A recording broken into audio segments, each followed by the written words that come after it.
qu'est-ce que ça implique de suivre Jésus? Qu'est-ce que ça implique de suivre Jésus? Qu'est-ce que ça renferme lorsque j'ai décidé de suivre Jésus? Qu'est-ce que ça entraîne lorsque j'ai décidé de prendre le chemin du Seigneur Jésus? En fait, c'est ça la pensée de ce matin.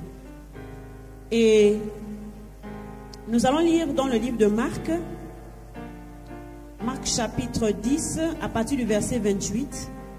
Marc chapitre 10, verset 28. Et c'est une question que l'apôtre Pierre va poser à Jésus, parce que je crois que c'était une de ses préoccupations.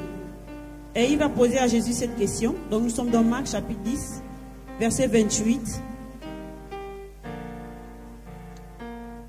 La Bible dit ceci.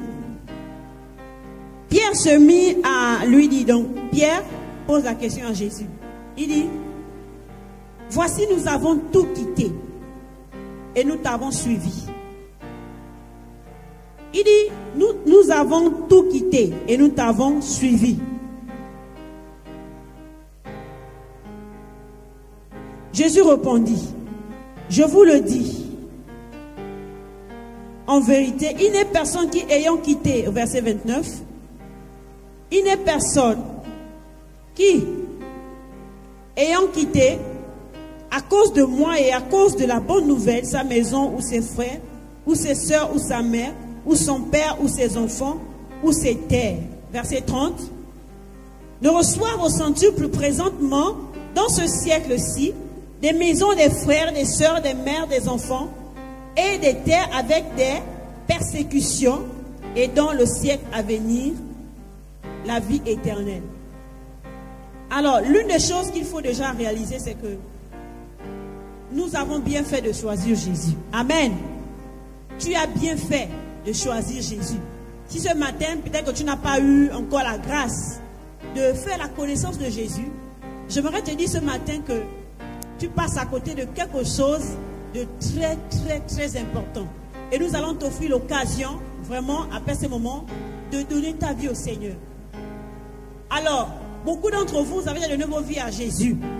Et nous avons compris la nécessité d'appartenir à Jésus. Nous avons compris que Jésus est venu ici sur la terre un jour. Il est venu sur la terre. Il n'est pas venu pour se balader.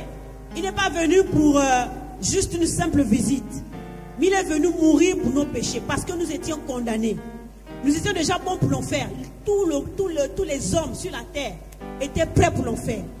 Et lorsque tu as vu que nous étions déjà prêts pour l'enfer, à cause du péché, à cause des péchés que nous avons commis, il a envoyé son fils Jésus. Et Jésus est venu mourir à la croix. Il est venu mourir pour que toi et moi, nous ayons la vie. Mais pour que tu aies la vie, il a fallu que tu acceptes Jésus. Il a fallu que tu reçoives Jésus dans ton cœur comme Seigneur et Sauveur personnel. Amen. Donc, là où tu es là, tu as accepté Jésus, tu as reçu Jésus dans ton cœur, tu as la vie éternelle. Tu ne peux avoir la vie éternelle que si et seulement si tu acceptes Jésus dans ta vie. Si tu reçois Jésus dans ton cœur, c'est à ce moment-là que tu seras épargné de l'enfer. Jésus n'était pas obligé de le faire. Jésus n'était pas obligé de venir sur la terre mourir. Mais il est venu par amour pour toi et moi. Il est venu parce qu'il t'aime. Parce qu'il t'aime qu'il est venu. Il a vu que là, la situation dans laquelle toi et moi nous étions, ce n'était pas une bonne situation. Alors, tu as répondu à son appel, tu as répondu à son amour en donnant ta vie. Alléluia. Et à cause de cela, Jésus a été frappé, il a été humilié à cause de toi et moi. On l'a insulté, on a craché sur lui, on l'a traité de tout. Et lorsqu'on regarde dans le livre d'Ésaïe, le chapitre 53, on essaie un peu de décrire ce qui s'est passé dans la vie de Jésus. Ce qu'il a subi parce qu'il est venu te sauver, parce qu'il est venu me sauver. La Bible dit à partir du verset 1, dans Ésaïe chapitre 53, qui a cru à ce qui nous était annoncé? Qui a reconnu le bras de l'Éternel? Il s'est élevé devant lui comme une faible plante, comme un rejeton qui sort d'une terre desséchée. La Bible dit qu'il n'avait ni beauté ni éclat pour attirer nos regards. Et son esprit n'avait rien pour nous plaire.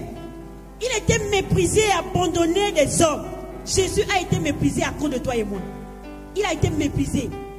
Les hommes l'ont traité comme un rien. Parce qu'il est venu seulement nous sauver. Même encore, il est venu sauver, il est venu mourir. Pour ceux-là qui se sont moqués de lui. Pour ceux-là qui l'ont méprisé. Alléluia. Il est venu mourir pour toutes ces personnes. Je continue ma lecture. Dit, homme de douleur et habitué à la souffrance. Jésus, lorsqu'il est arrivé, il a souffert. Alors, il a souffert. Il a été vraiment traité comme il ne fallait pas. Il était semblable à celui dont on détourne le visage. Et la Bible dit au verset, toujours verset 3, nous l'avons dédaigné, nous n'avons fait de lui aucun cas. Verset 4, cependant ce sont nos souffrances qu'il a portées. Les gens l'ont méprisé. Et c'est ce qui se passe aujourd'hui. Peut-être qu'aujourd'hui il n'est pas physiquement avec nous. Mais lorsque vous regardez les hommes aujourd'hui, on le méprise. Lorsqu'on parle de Jésus, il y a des gens qui n'ont rien à faire. C'est-à-dire qu'ils n'ont pas le temps de Jésus. Pour eux, Dieu ne les concerne pas. Alors que Jésus est venu aussi mourir pour eux. Il y a des gens, pour eux, vraiment, le sacrifice de Jésus à la croix ne les dit rien du tout. Ça ne les intéresse pas. Mais la Bible dit, et pourtant, Jésus est venu mourir pour toutes ces personnes-là, qui l'ont méprisé. Les gens l'ont craché, les gens jusqu'aujourd'hui, qui insultent l'œuvre de la croix, qui méprisent ce que Jésus est venu faire. Et on dit encore, verset 4, c'est de nos douleurs qu'il s'est chargé et nous l'avons considéré comme puni. Frappé de Dieu et humilié, mais il était blessé pour nos péchés. On l'a blessé pour nos péchés. Et si vous vous souvenez de l'histoire de Jésus, du moins pour ceux qui ont suivi même les films aussi, ceux qui n'ont pas la Bible, mais vous avez vu, même l'image essaie un peu de retracer, même si ce n'est pas de façon totale, mais comment on a frappé sur Jésus, comment on a frappé. Et la Bible dit qu'il était blessé pour nos péchés, on l'a frappé pour nous. Donc même les personnes qui frappaient Jésus, en fait, c'est à cause de Jésus, à cause de que Jésus a été frappé. Et Jésus a subi tout ça à cause de tout ce monde-là. Et nous, tout le monde entier, Jésus est venu mourir pour tous les hommes. La Bible dit que le châtiment qui donne la paix est tombé sur lui. Et c'est par ses maîtres sûrs que nous sommes guéris. Nous étions tous errants comme des brebis. Chacun faisait ce qu'il voulait. Chacun avait son chemin. Il partait, il voulait. Il avait ses idées, il avait ses pensées. Chacun faisait comme il voulait. Mais la Bible dit que nous étions errants. Et nous étions comme des brebis. Mais qu'est-ce qui s'est passé? Chacun suivait sa propre voie. Et l'Éternel a fait retomber sur l'unité de nous tous. Le verset que nous allons lire, il a été maltraité et opprimé. Il n'a point ouvert la bouche, semblable à un agneau qu'on mène à la boucherie, à une brebis muette devant ceux qui l'attendent. Il n'a point ouvert la bouche. Jésus, n'oublions pas que Jésus est Dieu. Et il s'est humilié. Parce qu'il fallait qu'il passe par là pour nous sauver. Et Jésus l'a fait gratuitement avec amour. Et c'est en réalisant cela que nous devons dire, oui Seigneur, à cause de ce que tu as subi, à cause de ce qu'on t'a frappé à cause de moi, à cause de ce que tu as été humilié, on t'a insulté, moi je décide de marcher avec toi. Moi je décide de m'engager. Parce que tu l'as fait pour moi, pour que je puisse avoir la vie éternelle. Alors, marcher avec Jésus, décider de marcher avec Jésus implique aussi un certain nombre de choses. L'une des choses qui fait en sorte que lorsqu'on accepte le Seigneur, la première chose ici, qu'est-ce que ça implique? Ça va impliquer que tu renonces à toi-même, le renoncement à soi-même. Alléluia. Le renoncement à soi-même, qu'est-ce que ça veut dire? Renoncer à soi-même. Lorsque tu décides de marcher avec Jésus, tu as dit je t'accepte comme Seigneur. Ça veut dire que désormais en fait, tu ne fais plus les choses selon toi. Tu ne vis plus pour toi-même, mais tu vis pour Dieu. Tu ne vis plus selon tes propres plaisirs. Tu ne vis plus selon tes propres désirs. Oui, parce que tu as des choses. Avant d'accepter le Seigneur Jésus, tu avais des choses dans ton esprit. Tu avais des projets certainement. Tu as des rêves, tu as des choses que tu veux faire. Mais désormais, tu les fais selon le Seigneur. Désormais, tu dois voir les choses. Tu dois même planifier ton avenir selon le Seigneur. Parce que avant, en réalité, tu faisais les choses par toi-même. Et parmi ces choses, il y avait des choses qui ne glorifient pas le Seigneur. Et le Seigneur veut désormais que tu puisses te séparer des choses qui ne glorifient pas ton nom, qui ne glorifient pas son nom. Et c'est cela qu'on doit faire, le renoncement à soi. Alors il y a une histoire qui est très intéressante. C'est l'histoire d'un jeune homme Dans Marc, toujours dans le Marc, nous allons pas, dans Marc chapitre 10, à partir du verset 17. Ce jeune homme-là, il voulait suivre Jésus. Il voulait suivre Jésus, mais il avait un problème. Le verset 17 de Marc, chapitre 10. Alors, la Bible dit ceci. Comme Jésus se mettait en chemin, un homme accourut et se jetant en genoux devant lui. Bon maître, lui demanda-t-il, que dois-je faire pour hériter la vie éternelle? Il demande à Jésus, qu'est-ce que je dois faire pour avoir la vie éternelle? Parce qu'effectivement, il avait compris qu'il y a la vie éternelle qui existe. Alors, qu'est-ce qui va se passer? Jésus lui dit, pourquoi m'appelles-tu bon? Il n'y a de bon que Dieu seul. Tu connais les commandements. Tu ne commettras point d'adultère. Tu ne tueras point. Jésus le récite, Jésus lui énumère la loi. Et il dit oui. Jésus dit, mais tu ne tueras pas, tu ne feras pas ceci, tu ne feras pas cela. Et verset 29, verset 20, il dit, il lui répondit, maître, j'ai observé toutes ces choses dès ma jeunesse. Il dit oui, moi j'ai fait toutes ces choses. Alors Jésus va dire quelque chose. Et puis au verset 21, Jésus l'ayant regardé les mains. Jésus l'ayant regardé, regardez ce jeune homme-là. Il dit, Jésus, la Bible dit que Jésus les mains. Et il lui dit, il te manque une chose. Va, vends tout ce que tu as, donne-le aux pauvres et tu auras un trésor dans le ciel. Puis viens et suis-moi. Jésus va lui dire ça. On va lui citer certainement parmi nous. On va demander à certains, est-ce que tu fais telle chose? Il dit non, ça je ne fais plus. Certainement, il y en a parmi nous qui ne volent plus. Il y en a peut-être qui ne désobéissent plus, par exemple, aux parents. Mais une chose, Jésus va lui dire, avec que Jésus l'aima. Jésus voulait le sauver. Jésus voulait qu'il soit sauvé. C'est comme ça que Jésus va toucher un point dans sa vie sur lequel il était attaché. Ce jeune homme était riche, il avait beaucoup de biens. Et ce jeune homme, on se rend compte que quand on relit bien l'histoire, on se rend compte que cet homme-là, ce jeune homme, était attaché à sa richesse. Il était attaché à ses biens. Et Jésus va lui dire que va, vends tout ce que tu as et suis-moi. Ah, c'est là que le point que Jésus a touché dans sa vie. Et ça l'a fait mal. Regardez au verset 21, au verset 22. Mais affligé, il était touché. Cet homme s'en alla tout triste, car il avait de grands biens. Verset 23, Jésus regardant autour de lui, dit à ses disciples qu'il sera difficile à ceux qui ont des richesses d'entrer dans le royaume de Dieu. Alors, ce qu'il faut d'abord comprendre, ce que nous voulons retenir ici, c'est la tristesse de cet homme, de ce jeune homme. Il a eu du mal à renoncer à lui-même. Il était attaché à quelque chose. Mais Jésus a dit, pour que tu me suives, il faut que tu te détaches de cela. Alors ce matin, je te pose la question. Quelle est la chose qui fait en sorte que tu ne suis pas réellement le Seigneur? Tu n'es pas sincère avec Dieu. Alléluia. Est-ce qu'il y a une chose dans ta vie, quand tu regardes ta vie, est-ce qu'il y a une chose qui fait que si Jésus te pointe du doigt, si on te dit, ça là, laisse ça et suis Jésus, est-ce que tu seras prêt? Ou bien est-ce que tu seras triste comme ce jeune homme? Triste.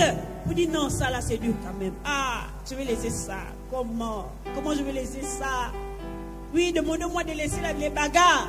Demandez-moi de laisser la tricherie. Mais ne me demandez pas de laisser le vol, par exemple. Ne me demandez pas de laisser le petit copain ou la petite amie. Ne me demandez pas de laisser les films d'horreur. Ça là quand même, je ne peux pas laisser. Ne me demandez pas de laisser Sangoku, les Dragon Ball Z. Ça là quand même, je ne peux pas. Mais Jésus, il connaît la chose à laquelle tu es attaché. Il connaît. Mais Jésus dit, si tu veux me suivre, il faut que tu renonces à certaines choses. Pourquoi? Parce que tu dois aimer Dieu plus que tout. Alléluia. Tu dois aimer Dieu plus que tout. Tu dois aimer Dieu au point où tu te poses la question que est-ce que la chose que j'aime là, la chose que j'apprécie là, est-ce que si Dieu me demande de laisser cette chose-là, est-ce que je suis prête à le faire? Si tu n'es pas encore prête à le faire, ça veut dire que tu n'as pas encore renoncé à toi-même. Ça veut dire qu'il y a quelque chose dans ta vie qu'il faut que tu puisses te détacher de ça. Alléluia. Et ce matin, Dieu te dit, Jésus te dit qu'il faut, et il a dit à ce jeune homme, que si tu vends ces choses, tu pourras me suivre. C'est à ce moment-là. Et ça, c'est l'une des choses qui implique, lorsque tu décides de suivre le Seigneur, c'est l'une des choses dont ça fait partie des choses qui vont faire en sorte que ta vie chrétienne puisse avancer. Donc, fais attention lorsque tu suis le Seigneur. Tu dois suivre ce que le Seigneur veut. Tu dois te laisser conduire par le Seigneur. Tu dois apprendre à te détacher de certaines choses. Tu dois apprendre à renoncer à certaines choses. Et c'est cela la vie chrétienne. La vie chrétienne, en fait, ça nous demande de renoncer à certaines choses. Alors, l'autre chose qui doit nous aider, qui doit nous amener à réaliser ce que c'est la vie chrétienne. Que la vie chrétienne implique quoi? Quand je décide, je me suis engagé dans quoi? Dans quoi je me suis engagé? Alors, l'autre chose, comme je le disais tantôt, c'est que le monde va tailler. Oui. Quand tu vas commencer à suivre le Seigneur, quand tu vas continuer à vivre ta vie chrétienne, le monde va commencer à tailler. Le monde va commencer à ne pas aimer ta façon de vivre. Le monde va commencer à dire, mais attends, pourquoi toi tu ne fais pas comme les autres? En fait, c'est comme ça que la haine du monde va commencer à se tourner vers toi. Pourquoi? Parce qu'ils vont te regarder. Tu ne fais pas les choses comme eux. Quand ils te regardent, tu es chrétien. Mais ta chrétienté là, on va dire que non. Toi aussi tu es trop chrétien. Hein? Tu es chrétien pratiquant. Hein? Tu es un chrétien qui est vraiment... Tu es trop... Il y en a des gens qui disent que non, tu es trop dans Dieu maintenant là. Toi c'est trop. Ta vie chrétienne, il faut aller doucement. Mais non. Pourquoi? Parce que lorsqu'on se donne au Seigneur, on se donne totalement. Alléluia. On se donne totalement. Et Jésus ne va pas nous cacher ça. Il ne va pas cacher ça aux chrétiens. Il ne va pas cacher ça. Parce que quand tu deviens chrétien, parfois, peut-être qu'on a parfois oublié de te dire ça.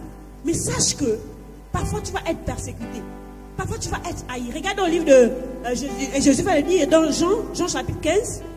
Jésus ne va pas te cacher ça. Il va te donner tout. Jésus va tout te montrer ce qui se passe lorsque tu te convertis. Dans Jean chapitre 15, verset 18 à 19, il va dire ceci. Si le monde vous hait, sachez qu'il m'a haï avant vous. Parce que le monde a haï Jésus. Rappelez-vous tout à l'heure lorsque j'ai parlé de l'histoire de Jésus. C'est ce que Jésus est venu faire. Il a été humilié, on l'a insulté. Et il faut que tu le saches. Que dans la vie que tu t'es engagé là, la vie chrétienne là, il va arriver que les gens t'insultent à cause de ta foi. Parce que Jésus est passé par là. Jésus a dit, le monde m'a haï, le monde me hait. Parce que le monde me hait, le monde aussi va t'haïr. Parce que tu as décidé de marcher avec Jésus. Alléluia. Alléluia. Alléluia. Et que cela ne te fasse pas peur. Vous savez, quand je le dis, ce n'est pas que tu puisses avoir peur. Mais sache que le fait que tu vas traverser des situations difficiles, les épreuves ou les persécutions, en fait, ce sont des éléments qui vont te permettre de forger ta foi. Ces choses-là vont t'aider à grandir avec Jésus, à grandir dans ta foi. Ça va t'aider. Et je ne voudrais pas que tu puisses avoir peur de cela. C'est vrai que ce matin, je t'informe peut-être pour certaines choses. Mais sache-le ce matin, que peut-être de certaines choses que je vais te dire là, ici, peut-être que tu vois que c'est difficile pour toi. Mais sache une chose, que ces choses-là vont t'aider à grandir dans ta foi. Ça va t'aider à te fortifier dans ta foi. Au début, ça va peut-être être difficile. Les gens m'insultent, les gens se moquent de moi. Les gens se moquent de moi. Pourquoi? Pourquoi on me fait ceci? Pourquoi on m'embête? Pourquoi on me traite de ceci? Mais sache que toutes ces choses-là vont te permettre, lorsque tu sortiras de là, que tu sois fort dans ta foi. Alléluia! Alléluia! Alléluia! Dans 2 Timothée, chapitre 3, 2 Timothée, chapitre 3, verset 12. 2 Timothée, chapitre 3, verset 12. La Bible dit ceci. Or, tous ceux qui veulent vivre pieusement en Jésus-Christ seront persécutés. On est avec moi? 2 Timothée chapitre 3, verset 12. Or, tous ceux qui veulent vivre pieusement en Jésus-Christ seront persécutés. C'est-à-dire que si tu décides de dire que pour moi, ma vie chrétienne, en tout cas moi je veux m'attacher au Seigneur, je veux vivre vraiment, je veux me donner totalement au Seigneur, je veux suivre le Seigneur, moi je veux être un chrétien sincère, exemplaire. La Bible dit que tu seras persécuté. Il faut que tu sois, ça veut dire que tu dois t'armer de cette pensée. Tu dois te dire oui, en tant que chrétien, oui, ça peut arriver, ça ne doit pas m'étonner. Le jour, je dis bien à cause de Jésus. Pas à cause de tes choses que tu vas faire les bêtises. Hein? Parce qu'il ne faut pas que le jour où tu as fait une bêtise, et on te gronde, on te blâme, mais il ne faut pas dire que non, je suis persécuté, là à cause de Jésus. Non. Donc il faut faire la différence. Si c'est parce que tu honores le Seigneur, si c'est parce que tu es une vraie chrétienne, et tu sens que les gens n'aiment pas cette vie chrétienne, les gens n'aiment pas ce que tu fais dans ta vie chrétienne, la manière de te comporter en tant que chrétien, il n'y a pas de souci. Sache que Dieu nous a averti cela. Alléluia. Alléluia.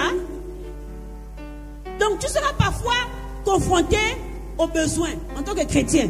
Parce que ce ne sera pas toujours la rose. Et oui, il ne faut pas qu'on vous montre. Pas parce que tu es chrétien que désormais, rien ne va plus manquer dans ta vie. Tu seras confronté parfois aux besoins. Oui, il va arriver qu'en tant que chrétien, tu seras confronté aux besoins. Peut-être que tu vas te dire, moi quand j'étais dans le monde, facilement quand j'avais besoin, je vais chez le boutiquier, je vois quelque chose, je vole. Mais désormais, tu ne le fais plus. Désormais, tu ne le fais plus. Et désormais, tu dois apprendre seulement à compter sur Dieu. Alléluia. Tu dois apprendre à compter sur Dieu. Pas sur tes rouages, pas sur tes calculs qui n'avaient rien à voir avec Dieu. Mais tu dois apprendre à compter sur Dieu. Et c'est cela aussi que le Seigneur fera, que tu l'aimes et que tu veux vraiment le suivre. Lorsque tu seras confronté aux besoins, aux difficultés, qu'est-ce que tu fais quand tu es confronté aux problèmes? Quand tu es dans le besoin, comment tu te comportes? Est-ce que tu vas faire comme les autres? Est-ce que tu fais comme tes amis à l'école? Est-ce que tu fais comme les autres au quartier? Ou bien tu montres que réellement tu appartiens à Jésus? Alléluia. Alléluia.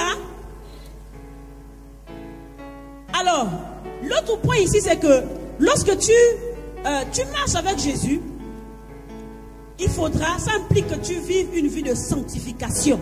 Tout le monde dit la vie de sanctification. La vie de sanctification. Oui, c'est une vie de sanctification. C'est vivre loin de péché. La vie de sanctification, c'est une vie où on vit loin du péché. C'est veiller à ce que notre cœur, le péché ne demeure pas dans notre cœur. La vie de sanctification, c'est faire en sorte que notre cœur reste toujours pur. Lorsque il va arriver que par inadvertance, tu commets un péché, tu dois veiller, faire tout de suite. Veiller à ce que le péché sorte de ton cœur. Tu dois vite te repentir. Tu dois vite demander pardon au Seigneur. Tu dois veiller à ce que vraiment, et nous savons les différents péchés, que c'est la haine, la colère, les insultes, les mauvaises paroles. Veille à ce que ces choses-là ne restent pas dans ton cœur. Et la question que je te pose depuis que tu as accepté le Seigneur Jésus, est-ce qu'il y a des péchés qui sont là dans ton cœur qui demeurent? La Bible dit une chose, que celui qui est né de Dieu ne demeure pas dans le péché. Demeurer dans le péché, ça veut dire que le péché est là, il dort. Tu marches avec le péché. Tu vas à l'école avec le péché. Tu te balades avec le péché. Tu dors, le péché est là.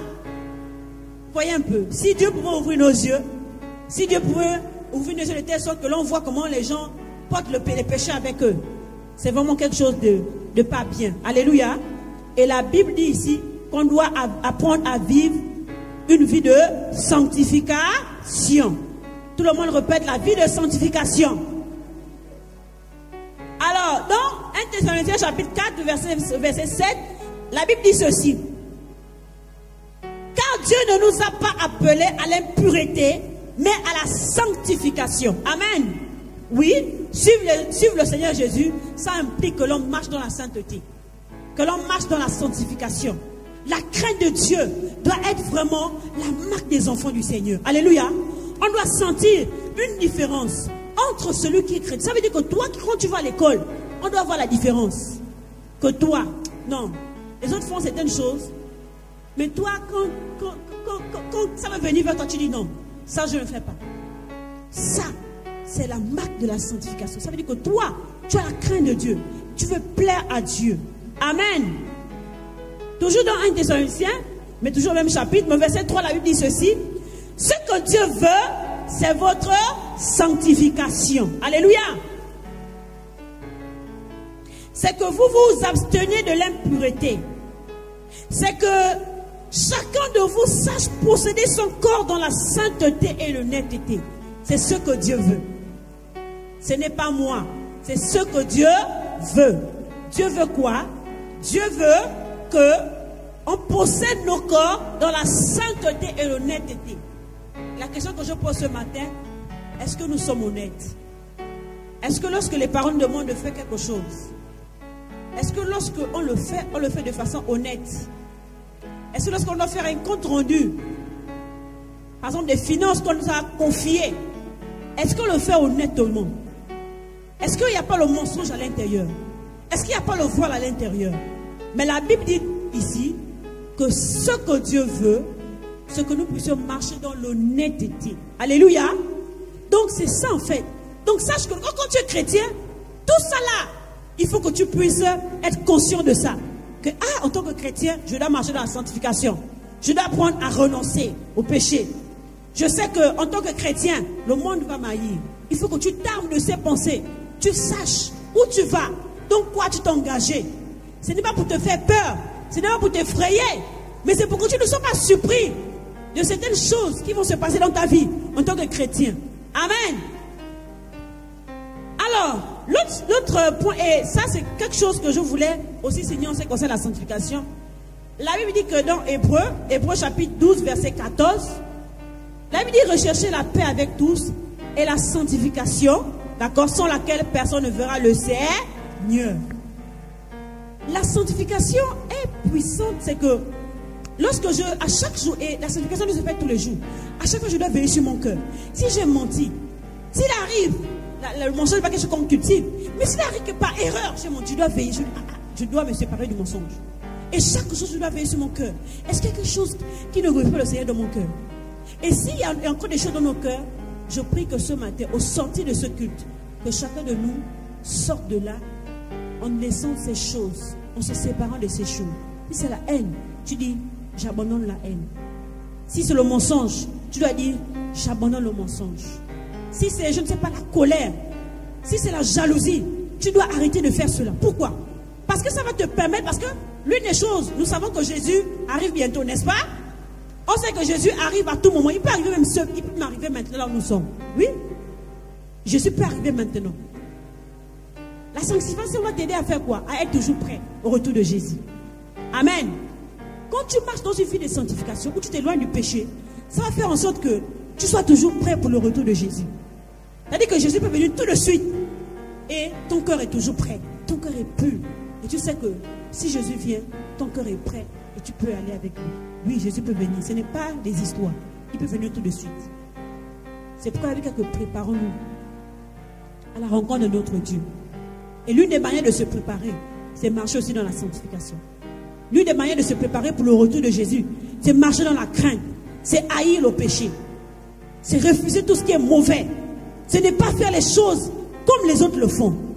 C'est montrer que non, je suis différent. Je ne dois pas faire les choses comme les païens. Mais je dois montrer que je suis véritablement un enfant de Dieu. Alléluia. Alors, c'est vrai que peut-être certaines choses que j'ai montrées, c'est peut-être un peu difficile.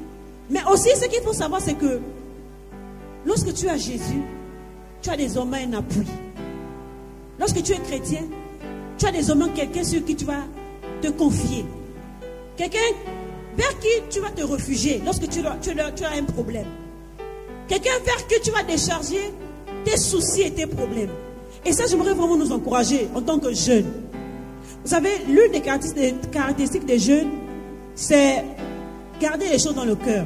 Lorsqu'ils sont frustrés, lorsqu'ils ont des problèmes, lorsqu'ils ont des difficultés, parfois ils ne parlent pas. Parfois, ils manifestent ça par un comportement pas bien. Mais j'aimerais vous dire, vous êtes des chrétiens.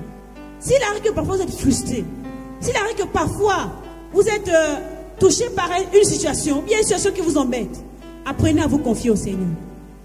Apprenez à parler à Jésus parce que Jésus vous écoute. Regardez dans le livre de 1 Pierre, et ça c'est l'un des versets qui m'a touché quand je venais de me convertir. Et les frères qui m'encadraient m'avaient donné ce verset, et ça m'a toujours beaucoup touché. 1 Pierre chapitre 5, de verset 7. 1 Pierre chapitre 5, verset 7. Sache que Jésus, ce n'est pas seulement pour les parents. Tu peux parler avec Jésus. Tu peux dire à Jésus tout ce qu'il y a sur ton cœur. Tu peux répondre ton cœur devant lui. Ne rien cacher à Jésus, parce qu'en réalité, tu ne peux rien cacher à Jésus. Mais tu peux lui dire, si tu as été attristé, dis Jésus, viens fortifier mon cœur parce que je suis attristé. Si tu sens que tu as la haine, tu n'arrives pas à pardonner, demande à Jésus la force de t'aider à pardonner. Si tu es en colère contre quelqu'un, Demande à Jésus de t'aider à faire en sorte que cette colère ne reste pas dans ton cœur. Oui, tu peux parler à Jésus. Tu peux parler à Jésus. Le verset 1 Pierre chapitre 5 verset 7 dit ceci. Et déchargez-vous sur lui de tous vos soucis, car lui-même prend soin de vous. Il prend soin de toi. Alléluia. Sache que Jésus prend soin de toi. Jésus prend soin de toi. Viens vers lui. Parle à Jésus de tous tes soucis. Qu'est-ce qui te tracasse dans ton cœur? Quels sont les défis auxquels tu es confronté? Quelles sont les difficultés auxquelles tu es confronté? Jésus est là. Jésus est là pour toi. Alléluia. Parle à Jésus. Est-ce qu'il y a quelque chose qui te fait mal dans ton cœur? Dis à Jésus cela. Jésus, telle chose me fait mal. Aide-moi à sortir de là. J'ai besoin de toi. Permets en sorte que je ne puisse pas avoir une mauvaise attitude face à ce problème. Je vous assure. Et je bénis le Seigneur que quand je venais de me convertir, j'étais très jeune comme vous. Mais je voyais combien de fois, à chaque fois que je parlais à Jésus, il exauçait mes prières. Vraiment, c'était extraordinaire. Et quand j'avais même des besoins, je dis Jésus, j'ai besoin de telle chose. Avec un cœur sincère, tu le fais sincèrement. Jésus agissait. Effectivement, je n'oubliais pas selon sa volonté. Parce qu'il y a des choses que quand tu demandes, si ce n'est pas dans la volonté de Dieu, si ça ne cadre pas avec la parole de Dieu, Dieu aussi ne peut pas agir. Et je voyais Dieu agir comme ça. Tu peux parler à Jésus, parle à Jésus. Combien de fois tu prends du temps à parler au Seigneur dans la prière? Combien de fois tu prends et tu vas te rendre compte que plus tu parles à Dieu par rapport à tes problèmes, plus tu vas sortir de là avec la paix dans le cœur. Tu vas te sentir libre. Tu vas te sentir libre. Tu vas manifester. Tu vas voir qu'à chaque fois que tu vas te confier au Seigneur, en fait, à la place, il va mettre la joie, il va mettre la paix. Amen. Oui, il va mettre la paix dans ton cœur. Il va mettre la joie dans ton cœur. Apprends à parler à Jésus. Apprends à te confier à lui. Amen. Et dans le livre de Luc 4, 18 aussi, vous allez lire à la maison. Mais tout cela, ça nous encourage vraiment à se confier au Seigneur. Alors, l'une des choses aussi qui est intéressante, lorsque tu décides de marcher avec le Seigneur, c'est que tu as le pouvoir de marcher sur les œuvres des ténèbres. Ah oui. Parce que parfois, on envie ceux qui sont dans le monde. Mais quand tu as Jésus, tu as le pouvoir de marcher sur les œuvres de Satan. Satan n'a plus le pouvoir sur toi. Est-ce que tu le sais? Même lorsque tu es jeune comme ça, sache-le que Satan n'a plus de pouvoir sur toi. Regarde, dans Luc chapitre 10, verset 19. Regarde, on va lire ça. C'est vraiment intéressant. Luc 10, verset 19. Satan n'a plus le pouvoir sur toi. Jamais, jamais, jamais. Satan ne peut plus rien contre toi. Il ne peut plus rien. Mais il ne faut pas que tu sois ignorant de cela. Il faut que tu le saches. Que la Bible dit que celui qui est en toi, Jésus qui est en toi, est plus puissant que celui qui est dans le monde. Qui est dans le monde, c'est Satan. Et dans Luc 10, verset 19, la Bible dit ceci.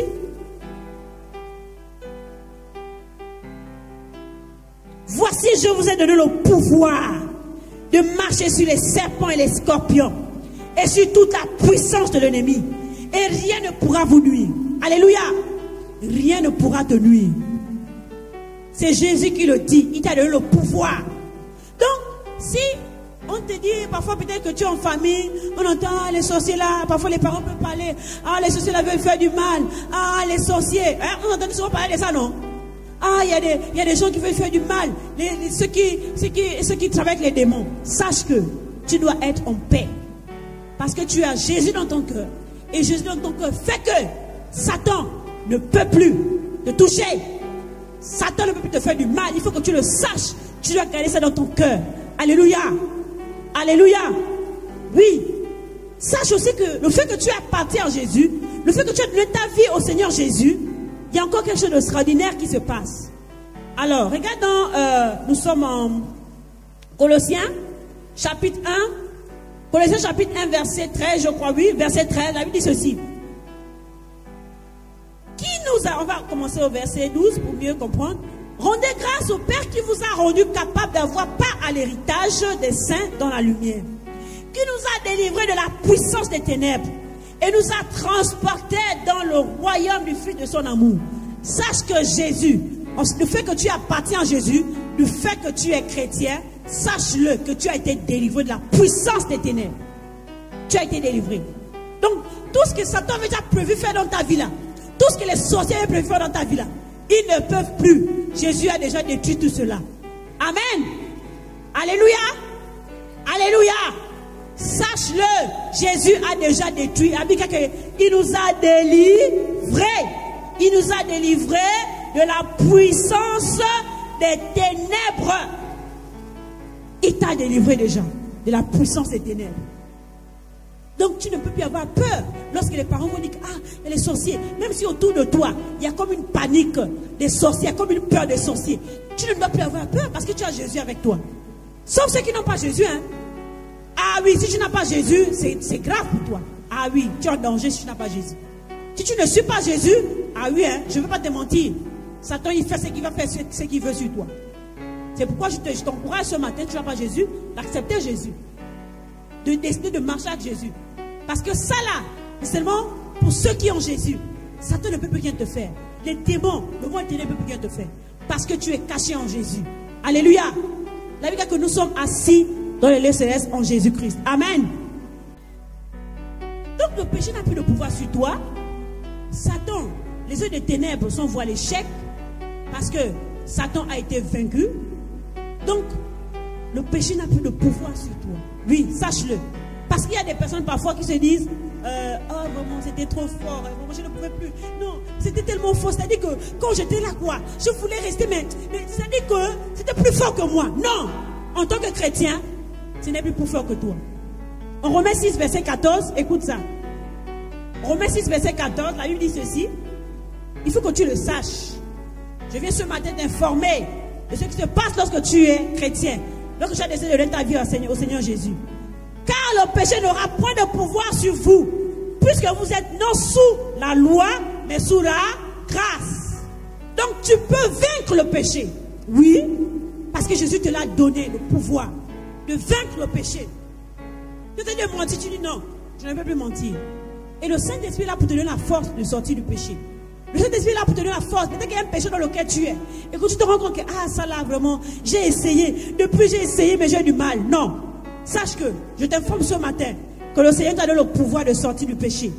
Et tu as la force de sortir du péché. Alléluia.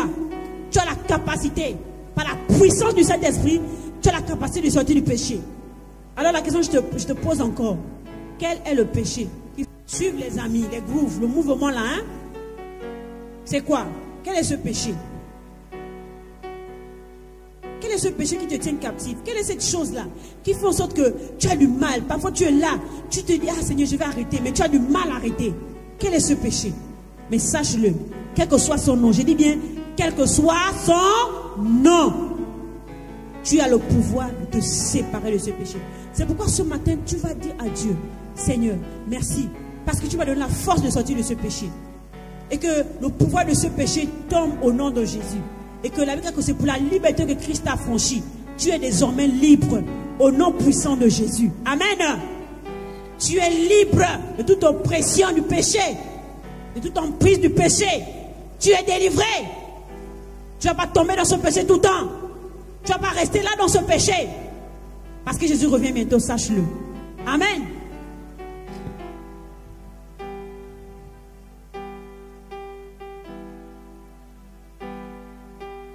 Alors, l'une des choses aussi que tu dois comprendre, c'est que dans le livre de 1 Pierre chapitre 2 verset 24, la Bible dit ceci, que par les médecins de Jésus nous avons été guéris. Et tout à l'heure nous avons lu aussi dans le livre de Isaïe 53, sache une chose, que lorsque tu appartiens à Jésus, tu peux être délivré de toutes les maladies. Oui, tu peux être guéri. Si tu es malade, tu pries Jésus. Et Jésus te guérit. Oui, Jésus t'a délivré. Donc la maladie ne peut pas aussi avoir le pouvoir sur toi. C'est pourquoi je ne sais pas, quand tu es malade, demande à Jésus. Je te remercie pour l'œuvre que tu as fait à la croix de Golgotha. Merci pour la guérison dans ma vie. Je confesse la guérison. J'ordonne à la maladie de quitter ma vie. Au nom de Jésus. Cette maladie quitte. Tu reçois la guérison. Et j'ai beaucoup expérimenté. Surtout quand je venais de me convertir. J'expérimente encore. Mais je parle du début parce que vous aussi venez de vous convertir. Il y a beaucoup qui viennent de se convertir. Et c'est l'occasion parfois de se dire, est-ce que ça marche? Si ça marche, tu le fais de façon sincère. Tu dis, Seigneur, si tu as même ces mal de tête, même je ne sais pas quelle maladie peut t'embêter, tu pries et Jésus te guérit. Alléluia. Et sache aussi que lorsque tu as Jésus, oui, tu peux entrer dans l'abondance. Il n'y aura pas seulement que les tout là, je dis qu'il peut avoir que je sais que tu puisses avoir des besoins. Il va arriver que tu puisses avoir des besoins et tu dois prier au Seigneur. Mais sache que l'une des grâces que tu as lorsque tu acceptes le Seigneur, c'est que c'est possible que tu puisses vivre une vie d'abondance. Jésus a dit dans le livre de Jean chapitre 10, verset 10, c'est que il est venu pour que les brebis aient la vie et qu'elles soient dans l'abondance. Dieu veut que tu sois dans l'abondance. Alléluia. C'est pourquoi lorsque tu sens que tu es dans le besoin, tu sens que tu as le monde, tu dis Seigneur, dans ta parole, tu es venu pour que moi, en tant que brebis, je sois dans l'abondance. Et tu proclames l'abondance dans ta vie. L'abondance, c'est dans tout ce que tu as besoin. Dans la prospérité, dans tous les domaines de ta vie. Tu peux proclamer cela. Et cela peut t'arriver au nom de Jésus. Amen.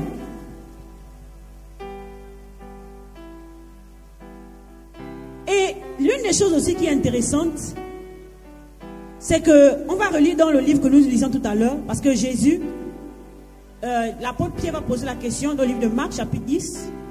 L'apôtre Pierre va poser la question à Jésus. Qu'est-ce que nous avons à gagner en te suivant? Si on te suit, Jésus, qu'est-ce qu'on va gagner? Finalement, on gagne quoi en suivant Jésus? J'aimerais te dire ça ce matin. Tu gagnes quoi en suivant Jésus? C'est une chose qui est précieuse, que le monde ne peut même pas te donner. Dans Marc chapitre 10, le verset 30. Marc chapitre 10, verset 30. Parce que parfois, on est là, on pense que bon, la vie chrétienne, c'est juste venir à l'église. Bon, je viens juste à l'église, quand je viens juste prier, regardez, ma vie s'arrête, la vie chrétienne s'arrête là. Non, non, non. Il y a plus que ça. Il y a plus que ça. Alléluia. Il y a plus que ça. Et Jésus va dire, et il va dire ça à Pierre, qui se préoccupait, qui se posait des questions, mais finalement, je gagne quoi? Qu'est-ce qui se passe? Si je gagne, qu'est-ce que je gagne? Regarde ce que Jésus va dire. Il dit, verset 30, ne reçoivent au centuple présentement, dans ce siècle-ci, des maisons, des frères, des sœurs, des mères, on dit des mères, dans la foi, dans le Seigneur Jésus. J'ai des frères et j'ai des sœurs. N'est-ce pas, depuis que tu as accepté Jésus, tu as des frères et des sœurs. Alléluia. Tu as des tantines, des tontons dans la foi. C'est vraiment, et nous sommes une grande famille. Vraiment, la famille chrétienne est la plus grande des familles sur la terre. Ah oui, je vous assure. La famille chrétienne, c'est la plus grande famille sur la terre. Parce que nous avons des frères et des sœurs partout. C'est vraiment glorieux. Et il va encore ajouter, et c'est cela que je vous amène. Il va dire, la vie éternelle. Et dans le siècle à venir, la vie éternelle. Oui, qu'est-ce que j'ai gagné en suivant Jésus? J'ai la vie éternelle. J'ai la vie éternelle. La vie éternelle, la vie de Dieu. La vie qui ne finit pas. C'est la vie qui commence là où nous sommes là. Tu as accepté Jésus là. Et cette vie va continuer. Même si tu quittes la terre, tu quittes cette terre là, cette vie va continuer. Tu auras la vie éternelle. Qu'est-ce que tu as gagné en suivant Jésus? Jésus t'épargne de l'enfer. Tu es épargné de l'enfer. Oui, oui, oui. Tu es épargné de l'enfer. Tu ne connaîtras plus jamais l'enfer si tu restes attaché à Jésus. Alléluia. Et tu auras la vie éternelle. N'est-ce pas beau ça? N'est-ce pas beau ça? N'est-ce pas quelque chose de grand? N'est-ce pas quelque chose de glorieux? Lorsque tu es attaché au Seigneur et de savoir qu'un jour, lorsque tu vas quitter cette terre-là, tu iras au ciel avec le Seigneur Jésus. C'est beau et c'est grand. C'est pourquoi je t'encourage ce matin à t'attacher à ce Jésus-là, à ne pas te laisser influencer par ce que tu vois dehors, à ne pas suivre ce que tu vois dehors. Parce que là-bas, regardez ce qui se passe dehors. Dans Matthieu chapitre 7, verset 13, je suis en train d'aller vers la fin. J'aimerais t'informer ce qui se passe. Pourquoi? Parce que parfois, nous sommes flattés par les choses qui sont dehors. Hein? Nous sommes impressionnés. Oh, même les autres, vraiment, les autres, ils ont les choses. Regarde, ils sont dans les groupes. Regarde les petits là. Oh là là. Ils sont allés voler, ils ont eu des choses. Moi, c'est parce que maman prie, papa va à l'église. Sinon, moi là, normalement. Je vais te dire que retiens ton cœur. Retiens ton cœur. Fais attention. Fais attention. Parce que ce qui se passe dehors là. Regarde dans Matthieu 7. Je suis dans le verset 13. Entrez par la porte étroite, car large est la porte, spacieux est le chemin qui mène à la perdition. Le chemin spacieux, la Bible parle de deux portes, ou encore de deux chemins. Il y a le chemin qui est étroit, le chemin qui est un peu... Tout à l'heure, je vous ai cité, il n'y aura pas que ça. Il n'y a pas que ces seules choses, les choses que vous écoutez là. Les choses que nous disons sera difficile, il y aura la persécution. Il y en a encore plus. Il y a d'autres choses que vous allez découvrir. J'ai cité seulement quelques-unes de ces choses. Mais sachez que il y a deux chemins. Il y a le chemin qui est étroit, le chemin qui est resserré. Ce chemin-là, c'est là où, lorsque tu suis le Seigneur, parfois c'est un peu difficile, parfois c'est un peu compliqué. Mais la Bible dit que ce chemin mène au ciel. Ce chemin va te mener au ciel auprès du Seigneur. Mais ce chemin-là, ce large chemin, ce grand chemin-là, la Bible parle. La Bible dit que ce chemin est large. La porte est spacieuse, ce chemin est spacieux. Qu'est-ce qui se passe? La Bible dit que beaucoup partent là-bas. C'est le chemin là où on veut tout faire, on fait ce que l'on veut. C'est le chemin où les hommes de ce monde, les gens qui vivent selon ce monde, empruntent. C'est ce chemin que beaucoup empruntent. Il y a que beaucoup entrent par là-bas. Beaucoup partent là-bas. Le vol, la tricherie, l'impudicité, toutes ces choses-là. Beaucoup veulent faire ça. Là-bas, c'est facile. C'est que les petits copains, les petits amis, la drogue, le banditisme, la délinquance.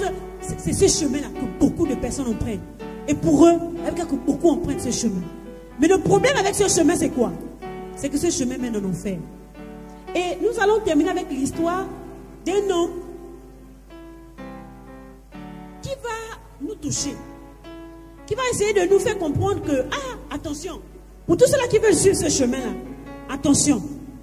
Alors, on ne va pas tout lire parce que c'est un chapitre qui est très... On a l'habitude de le lire ici dans le livre de Psaume, chapitre 73. Je vais juste citer certains éléments ici. Des choses, peut-être que nous, qui nous attirent. Parfois, il y a des choses qu'en tant que chrétiens, nous sommes convoités. Et un homme a été parfois touché. Parfois, il envie les païens. Il a commencé à envier les païens. Il a commencé à se dire, vraiment, ma vie là, la vie chrétienne que je mène là, est-ce que vraiment... Et c'est un homme qui s'appelle Asaph. Qu'est-ce qui va se passer dans ça? Je ne vais pas lire, c'est tout le chapitre, vous allez lire ça à la maison. Le psaume chapitre 73. Vous allez lire tout le chapitre à la maison. C'est un chapitre très intéressant. Je vais lire quand même quelques versets. Mais ce qu'il faut comprendre, c'est quoi? C'est que lui, il vit avec Dieu. Il suit le Seigneur. Mais il va constater quelque chose. Il va regarder ceux qui ne suivent pas le Seigneur. Il les appelle les méchants.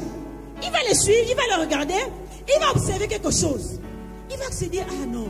Ceux-là, vraiment, je sens qu'ils vivent bien, vraiment, dans tout ce qu'ils font, leur méchanceté, tout ce qu'ils font vraiment. Quand je les regarde, je sens qu'eux, là, ils sont bien. Vraiment, il dit, à un moment donné, qu'est-ce qui va se passer? Il dit, au verset 3, car je porte envie aux insensés. On voyait le bonheur des méchants. Les méchants aussi, c'est aussi ceux-là qui ne suivent pas le Seigneur réellement. Ceux-là qui ne vivent pas selon Dieu. Il va dire que non, j'ai commencé à les envier. J'ai commencé à vouloir être comme eux. Alors, qu'est-ce qui va se passer? L'une des choses qui va se passer, c'est que il va se rendre compte qu'ils sont dans le bonheur. Il se rend compte que non, rien ne les tourmente, ils sont toujours bien. C'est-à-dire qu'ils sont là, ils font le mal, ils font la méchanceté, ils sont heureux, ils ont la richesse. Et quelque chose va se passer. Malgré, il va te dire que malgré leur orgueil, ils se rendent compte que non, ils prospèrent. Malgré le fait qu'ils vivent dans l'impudicité, ils se rendent compte que non, ils sont bien. Les païens, malgré qu'ils n'ont pas de bois, ils sont dans les regards, ils sont dans la drogue, ils ont leur argent, ils achètent des choses. Il dit, mais attends, rien ne les arrive.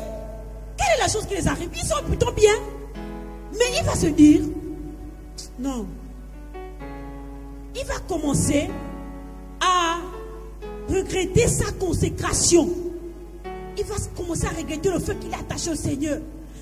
Vraiment, les gens ils sont bien, mais moi là, depuis que je suis chrétien là, je ne vois rien qui se passe dans ma vie. Il va commencer à regretter sa vie chrétienne. Il va commencer à vouloir dire que non, je repars, je repars dans le monde. Mais attention, il va dire, il va aller auprès de Dieu. Et lorsqu'il est rentré en présence de Dieu, avec tout ce qu'il avait dans l'esprit, il va se rendre compte que non. Il va considérer quoi? Il va dire, malgré les gens, malgré qu'ils vivent dans leur show là, malgré le fait qu'ils vivent dans leur impudicité, dans la boisson, dans la drogue, ils font les choses, leur méchanceté, malgré qu'ils ont de l'argent mal acquis, des trucs comme ça là. Mais il a considéré quelque chose. Il a dit, quand je regarde leur fin, là ils vont partir. Quand je regarde la fin de ces hommes, quand ils vont quitter la terre là, il va se rendre compte que leur fin, ils vont se retrouver où? En enfer. Il dit que, non. Il faut que je regarde la fin. Finalement, ils vont aller où? Et ce matin, j'aimerais t'encourager, toi, à ne pas envier tout ce que tu vois autour de toi. À ne pas te dire que la vie du dehors, la vie du monde, c'est la véritable vie. Non, ce n'est pas la véritable vie. C'est une vie qui, à la fin, va emmener les gens en enfer. Sache-le, mon frère, ma soeur. Sache-le, jeune homme. Ne te laisse pas influencer par les modes. Ne te laisse pas influencer. Pour cela, ils sont là toujours. Dans la musique, tu les vois avec leur style. Ils sont là dans leur style. Ils commencent à te montrer, oui, tu es là, mais tu n'aimes pas le style là, la chaussure là. Regarde la musique, ils sont en train de danser. Ne te laisse pas influencer. Sache que leur fin, c'est l'enfer. Et c'est pourquoi lui, celui qui parlait comme ça, il va se rendre compte. Au verset 24, regarde ce qui va se passer. Et là, je vais te lire le verset 24. À partir du verset 24, il va dire ceci. Il dit, tu m'as saisi la main droite. Tu me conduiras par ton conseil. Puis tu me recevras dans la gloire. Il se rend compte que, je vais revenir au Seigneur. Je vais rester attaché. J'ai voulu partir. J'ai voulu les suivre. J'ai voulu marcher comme eux. J'ai voulu peut-être danser la musique du monde comme eux. J'ai voulu faire des choses comme eux. Mais moi, j'ai compris que, comme eux, c'est l'enfer. Non, Seigneur. Moi, je sais une chose. Que si je marche avec toi, si je m'attache à toi, je serai dans ta gloire un jour. Je serai auprès de toi. J'irai au ciel. Et ce matin, j'aimerais que tu saches cela. Que lorsque tu vas quitter cette terre un jour, parce que tu as marché avec Jésus, parce que tu es resté attaché à Jésus, parce que tu t'es privé des choses de ce monde. C'est vrai que certaines choses, parfois pour toi, tu voulais partir. Mais tu as dit non, je le refuse. Je m'attache au Seigneur Jésus. Sache-le que le sera un jour dans la gloire du Seigneur. Un jour, tu seras en présence du Seigneur. Et que ceux-là qui ont essayé de prendre la voie qui est la mauvaise voie, la voie du monde, la voie qui amène en enfer, ceux-là seront en enfer pour l'éternité. Sache-le, à chaque fois que tu es tenté à faire quelque chose comme les hommes de ce monde, considère toujours la fin. Considère toujours la fin. Où est-ce que ça va m'amener? Est-ce que ça va m'amener au ciel? Et toujours ce jugement, et toujours ce discernement, pour que ça ne te pousse pas à faire de mauvaises choses. Alléluia. Alléluia. Et il va dire ceci, au verset 25. Il va dire ceci. Au verset 25. Il dit, quel autre ai-je au ciel que toi? Et sur la terre, je ne prends plaisir qu'en toi. J'aimerais que ce matin, que ton cœur se porte vers le Seigneur. Il s'est rendu compte que non, je n'ai pas su ça, je n'ai que Dieu. Et je dois m'attacher au Seigneur. Quel autre ai-je au ciel que toi? Et sur la terre, je prends plaisir qu'en toi. Ma chair et mon cœur peuvent se consumer.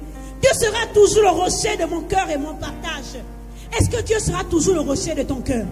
Est-ce que Dieu sera toujours le Dieu sur qui tu te reposes, sur qui tu vas t'appuyer dans les situations difficiles? Dieu veut que tu t'appuies sur lui. Dieu veut que tu apprennes à compter sur lui. Dieu veut que tu t'attaches à lui toute ta vie. Toute ta vie. Parce qu'il va t'amener auprès de lui. Lorsque tu quitteras cette terre-là, tu seras dans sa gloire. Tu seras en sa présence. Considère cela. C'est pourquoi tu ne dois plus te conformer à ce siècle. Tu ne dois plus te laisser influencer par tout ce que tu vois, par les bling-bling que tu regardes. Il ne faut pas que tes yeux, lorsque tes yeux regardent les yeux de ce monde, tu sois impressionné. Parce que je vous assure, frères et sœurs, nous n'avons pas encore vu le ciel. Mais quand la Bible décrit, les quelques lignes que la Bible décrit du ciel, c'est glorieux. C'est glorieux. Il n'y a rien à comparer avec ce que l'on voit sur cette terre-là. C'est glorieux. C'est pourquoi j'aimerais te dire, attache-toi. Ne désespère pas. Accroche-toi au Seigneur. Ne fais pas des plans que non, bon là, moi quand je vais quitter mes parents, moi la vie chrétienne, je fais ça parce qu'ils sont là. Non, dis-toi, moi et Dieu, c'est une affaire de toute la vie. Alléluia. Prends l'engagement devant le Seigneur. Prends l'engagement de suivre Dieu toute ta vie. Peut-être que tu ne l'as jamais fait, mais dis Seigneur, moi et toi et moi, toute la vie. Et c'est ce qu'Azaph a fait. C'est parce qu'on parle ici d'Azaph. Il a décidé de le faire. Il dit, moi et Dieu, c'est toute la vie. Je m'attache à Dieu. Je serai un jour dans sa gloire. Et ça, c'est glorieux. Verset 28 pour terminer. Pour moi, m'approcher de Dieu, c'est mon bien. Approche-toi de Dieu. À chaque fois que tu t'approches de Dieu, sache-le, c'est pour ton bien. C'est un bien pour toi. Ça te rapproche de lui. Ça fait en sorte que tu t'éloignes du péché. Des choses de ce monde qui souillent le grand nombre de jeunes. Il dit, je place mon refuge dans le Seigneur l'Éternel, afin de raconter toutes tes œuvres. Alléluia. Et ce matin, je prie, jeune, que toute ta vie, que tu prennes encore l'engagement, que tu redis cela au Seigneur, jusqu'à toute ma vie je vais t'appartenir. Parce qu'en réalité que ce monde passe, il n'y a rien dans ce monde. Tout ce que tu vois dans ce monde ne te laisse pas influencer. Sache que ce monde va terminer loin de Dieu. Tout ce que suit ce monde-là vont terminer loin de Dieu. Est-ce qu'on peut incliner nos têtes ce matin?